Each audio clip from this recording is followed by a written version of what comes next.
My name is Hailey Thomas Wilson.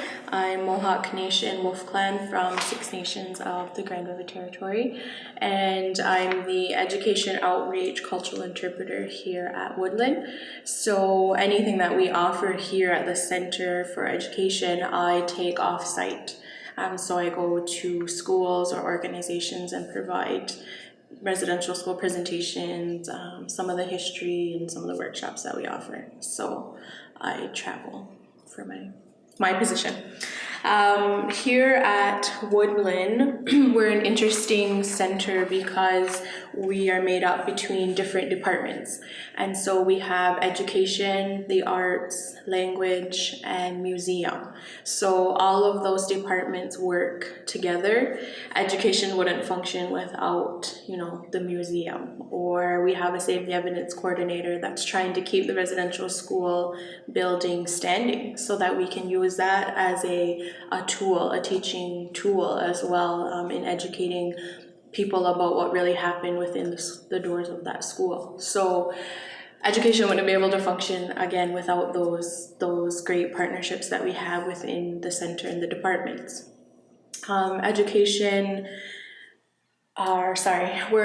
The center is unique in that we function out of the former Mohawk Institute residential school. So the two buildings here that are on the premises, they were the Mohawk Institute beginning in the 1830s. They closed their doors as a school in 1970, and then we opened as a cultural center in 1973.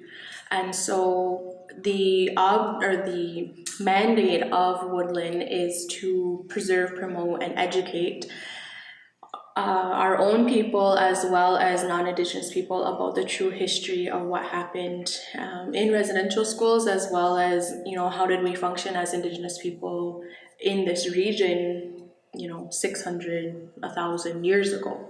So we really work, to educate people about that history. The largest attraction to the education program now is the residential school. So instead of going through the building, right now it's closed for renovations because we're trying to refurbish the building. They noticed a leak within the actual school building in 2016, I believe. And the question was put up, do we keep it or do we tear the school down? And it was given to Six Nations as a question. We asked survivors, and a lot of them said to keep it. We need to have that building physically there so that we can continue to educate people on the truth of what happened in this country. The residential school is our main attraction, so the school is closed down. We now show a virtual tour as part of our education. When students arrive here, some days we have 75 students. That's our maximum that we can accommodate.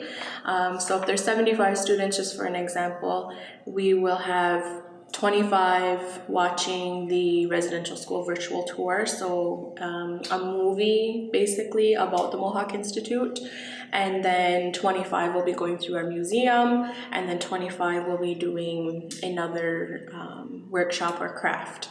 So that's a typical day here in the education department anyways, to accommodate all three groups. The typical age groups are K to 12, but also we see post-secondary students as well. When Kathleen Wynne announced the mandatory cultural competency training for public service sector, our target audience has now grown past the capacity of just students. So we're now seeing the public service sector, right? We're having police officers, we're having teachers, CAS workers, all sections that are now trying to learn about the history, the culture of Indigenous people, and how does that impact people that they're seeing through their doors, other organizations today. So it's really growing huge since then. She also implemented it mandatory to learn about residential schools in grade 6. So for the virtual tour that we show, grade 6 is the minimum age that can watch the film. Anything younger than that, we don't allow them to. The teachers have said, they're starting that conversation in grades, 3, 4, 5 about residential schools to prep them, which is great, so that by the time they get to grade 6, they're ready to learn the truth of the different abuses and things like that happened. So that's the only real age restriction we have here. Anything else, we're still seeing, little down to kindergartens through our museum. But I just wanted, to point that out, that the target audience has grown tremendously within maybe the last 4 or 5 years. So, okay. The aim of our education program here at Woodland is to educate people, anybody that walks through our doors that want to learn about the history, the culture, and that goes along with, of course, residential schools again. We talk a lot about, colonization and things like that. When we go through the museum, what we're really trying to paint is the picture of how did we live, pre-European contact. And our museum is set up as if it's a walk through time. So every section you go into, you're increasing in years based on what happened in this region. So eventually we get to the Haudenosaunee people, the Six Nations Confederacy, and what happened to them. How did they unite, but how were they relocated down to Six Nations today? How were they relocated to this region? So that's really what we want children, students, and adults that come through here to leave with that knowledge of the true history, again, of how people were relocated and the reality of living on Six Nations Reserve today. So that's our main objective. Again, we have different activities, we have different crafts that the students can do as well, which we'll show later. I would say all of the departments, again, that work at Woodland, us functioning together really makes it an awesome program. So as I mentioned in the beginning, I'm just repeating myself, but education wouldn't be able to do it without the work of the museum. We have a language department that tries to translate as much as they can for us to incorporate that into our educational workshops as well. Again, we have the arts, we have awesome exhibits that run through here. So just the center as a whole really makes it an awesome learning experience for students. I would say just the fact that we're fully booked before the school year even really begins every year. Teachers are booking well in advance. Even now, if you go to our website, we're fully booked until June 2018. So that tells me that it's a successful program because teachers are coming and they're booking their next tour before they leave here. So that's how I would measure it. From my perspective as an Indigenous female who has a westernized education, so I have my BA in First Nation Studies from Western, learning that way, but also knowing that I learned the best from my elders, from my grandma, from my aunties, from my uncles, things like that. I know that we have to find somewhere to meet in the middle. So to answer the question about Indigenous education, I see it we call walking in two worlds. So we have the Western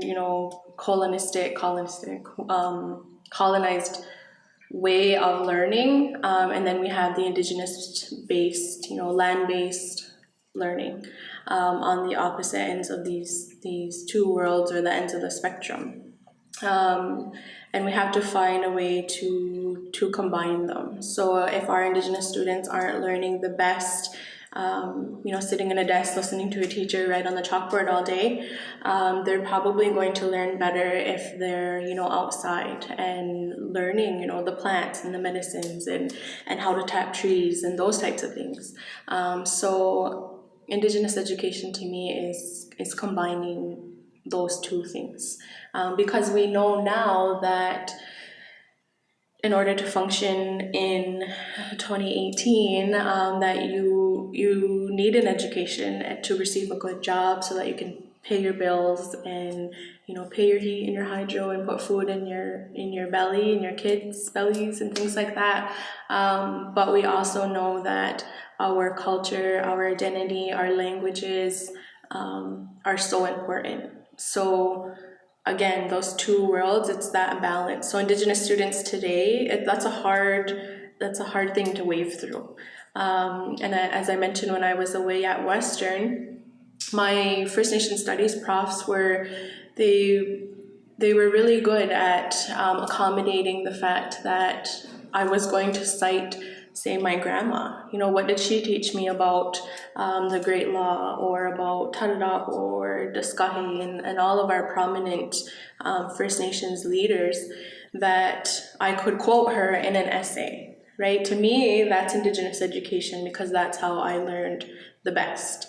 And that's how we've learned for hundreds of years. When we were living in villages a long time ago, in longhouses and things like that, the kids were, following their parents all throughout, right? Everywhere they went, you were learning how to plant and how to garden and how to hunt and those types of things. And so you didn't have to be, taught them really, you just seen it because you were living it. It was their way of life.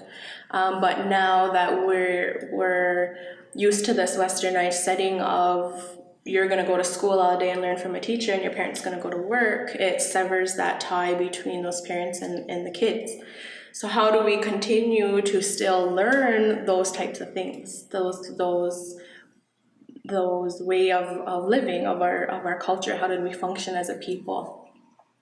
So that, to me, combining those things, as I mentioned, and important to note too that for Indigenous people, our education isn't always going to be in a book. So now that we are getting to that point of having Indigenous scholars that are publishing their own works and obtaining PhDs and things like that.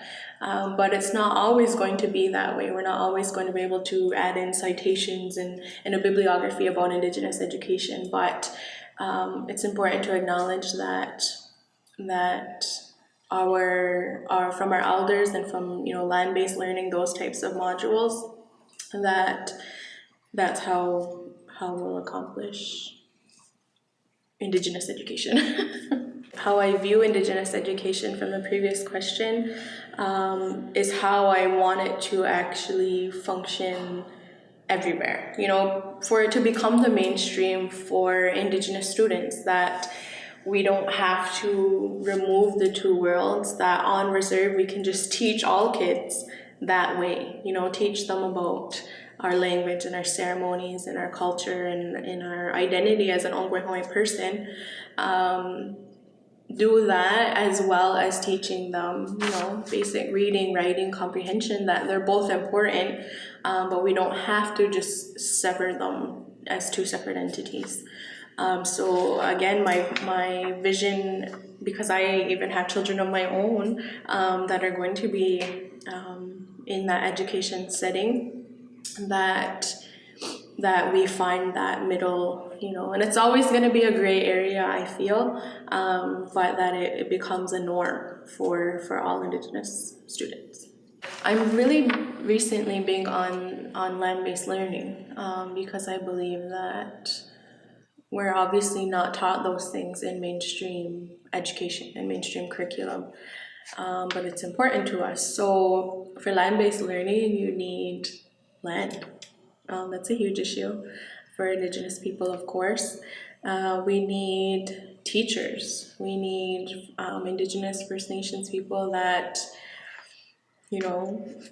live and breathe the Ongwehowing, way of living, of knowing. So we need those people to be educating our youth and our students. Of course, funding, I know, even though it says aside from that, that's a huge issue. And we're seeing a lot of different, excuse me, I lost my train of thought. A lot of different, what's the word I'm looking for? Grants. People are writing, they're setting aside different funding based on reconciliation, things like that. So that would be nice if that continues throughout time, not just because we're in the phase of reconciliation right now. We know that it's an ongoing process, so I hope that that funding remains there. I would say I always also have to advocate hard for language in order to maintain that. We need the resources of transcribing and the speakers, our first language speakers. They're not going to be around forever. So to get as much as we can from them to maintain it, and then of course always to pass it on to our younger generations so that we hang on to that.